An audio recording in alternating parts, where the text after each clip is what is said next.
Okay, welcome everyone. This is amazing. This is what a provocative abstract with the F word in it can do to you.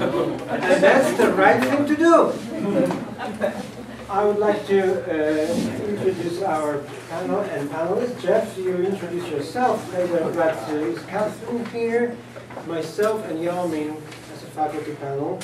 And we have the following format, as you know, 15 minutes presentation maximum, and then 10 minutes of discussion. And I encourage everyone to participate in that discussion. Okay, so Geoff. Hello, my name is Geoff Matheson. Thank you for coming to the presentation of Organism. Organism is a sandbox for individuals and small teams to experiment and test their ideas. Now I want to start by saying that many of you, not all of you, but many of you, are not going to need a job when you graduate. And this is really good because there's not many of them out there in today's economy. And I really think that the future landscape of our society will be completely determined by small teams and by entrepreneurs working together. So what is an entrepreneur? An entrepreneur is a creative person who sees opportunity and who does something about it. Can anyone name any entrepreneurs? Shout it out. Anybody? Got a piece of candy? Steve Jobs. Yes. Next. Mark Zuckerberg? Anybody? David Ford? No, come on. I mean, these people play a huge role in our lives, and you should know more about them. Because really, there are 3 skills that you learn here, specifically here at MassArt, that make you incredibly adept at becoming an entrepreneur. And you don't even realize it. So this, hopefully I have those scenarios. Those 3 skills are never give up, never say die attitude, the design process, by which I mean iterating and working over a period of time, taking user feedback and evolving a design over time, and a focus on user development, planning your design around the user, not necessarily what you feel or what you want, but about what the user wants. And to understand why those 3 things are very, very valuable as an entrepreneur, you need to understand the 2 main reasons why entrepreneurs fail. And those are they give up and they develop products nobody wants. Okay, so they give up. Let's get that right off the table. By show of hands, how many of you have pulled an all-nighter? And by that I mean, you know, more than 18 hours working on a project. How many of you have done 2 in 1 week? Yeah. How about 3 in 1 week? Ah, yes. All of you are crazy. Take a card when you're done. Okay, even better. How many of you have continued working on a project even after you have seriously injured yourself? Yes, I love all of them. Designers are crazy. We are absolutely crazy. Now the other one is more interesting. They develop products that no one's interested in. I mean that sounds weird, you know, how, let's explore that. So let's look at some of the biggest fails. The Segway. It's a really cool piece of hardware, but you can't use it on a sidewalk. And that kills the whole idea. You're not going to drive this little thing down the street. You're going to get hit by a car. This is crazy. So they never asked anybody if they wanted to use it. They never really user tested, and they lost $2 million in research and development. Webvan, billed as groceries on demand. They way overestimated in the 90s their market share and spent at $1.1 billion growing their infrastructure. That was never used. $800 million. And this takes the cake of all of them. Motorola developed in 1999 a satellite-based phone system. This was the predecessor to cell phones. This was cutting-edge technology for the traveling businessman. Huge, clunky bag of phone equipment you have to bring around with you. Satellites are really expensive, $4 billion because nobody would use it. How does this happen? You know, how do these huge, $4 billion is a lot of money. So how does this happen? And it's the process, I'll tell you. The general entrepreneurial process that most people follow goes something like this. You develop an idea, either by observation or forecasting. A team of people work really diligently to produce it, and then once they produce it, they release it into the market, and they wait to see what happens. And what happens is that within 10 years, 90% of them have failed. 90%. Now there's a new process that's come out. Now when I say just come out, I mean just come out, like within the past 300 days. This is cutting edge stuff, and it's actually been referred to as a radical shift in the entrepreneurial process. And it's called Lean Startup. Now Lean Startup differs, it starts off the same. You develop an idea based on observation and forecasting. But then, in your team, with your team, you work to develop what's called a minimum viable product, which is literally that, the minimum required to test to see if people will actually use your service or not. You develop in small increments. And then once you develop this, you put it in front of a user and find out what they have to say. And then, based on the user feedback you receive, you pivot, which is like the basketball term, you know, you're like standing on one foot and then you move with the other, which is kind of the sense that like you're rooted in something that you know is good, but then you're shifting something that isn't working. And then the idea is that you keep user testing and pivoting and user testing and pivoting until you either develop something that people really want that takes off and goes viral, you get the hockey stick, or you run out of money or passion.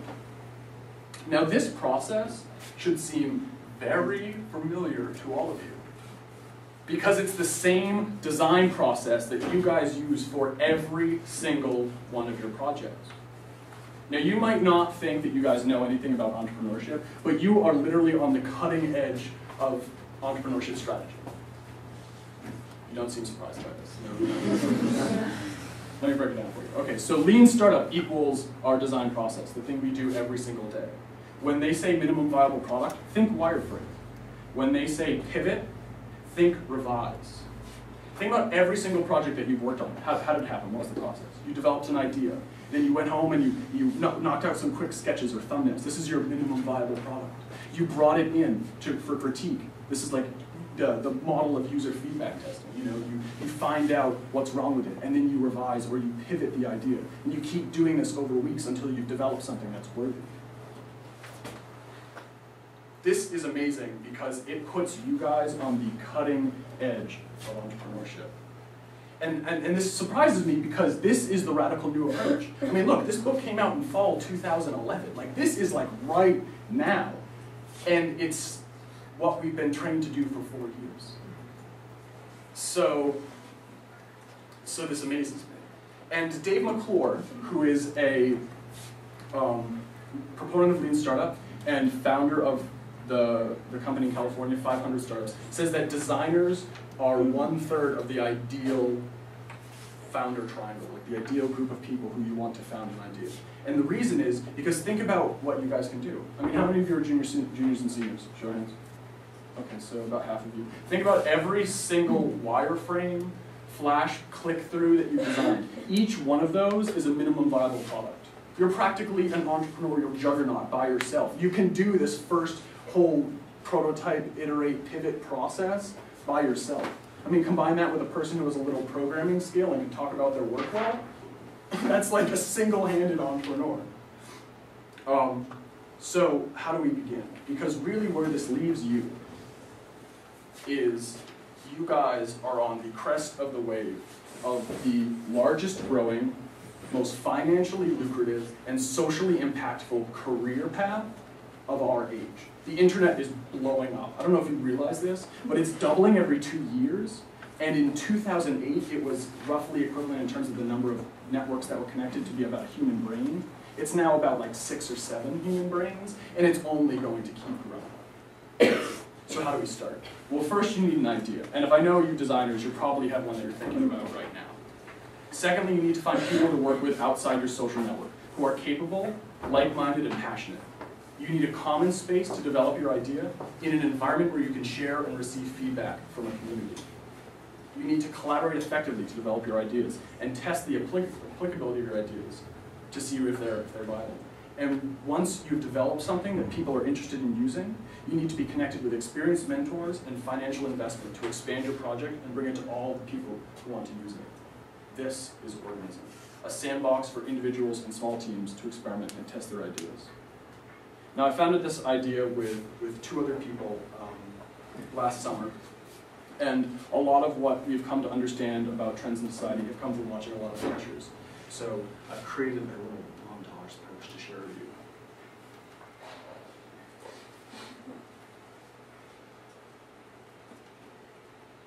The web is starting to be, instead of a replacement for real life, an adjunct to real life. This really encourages me, and so I think what we're going to see definitely in this year and the next is more and more collaborative, cooperative interaction on the web. I actually think that leadership in today's economy means creating platforms for experimentation. It's important to understand that a lot of the origins of our industries, even like Henry Ford, come from this idea of playing and figuring things out in groups. Freedom to experiment means freedom to experiment with anything.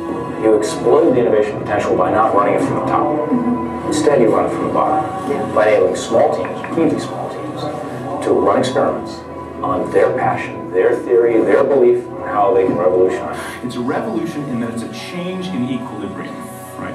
It's a whole new way of doing things. The truth is that most creativity is cumulative and collaborative. Like Wikipedia, it develops over a long period of time. The world has over 1 trillion hours a year of free time to commit to shared projects. Entrepreneurs are people, because we have a lot of them in this room, who have these ideas and these passions or see these needs in the world, and we decide to stand up and do it.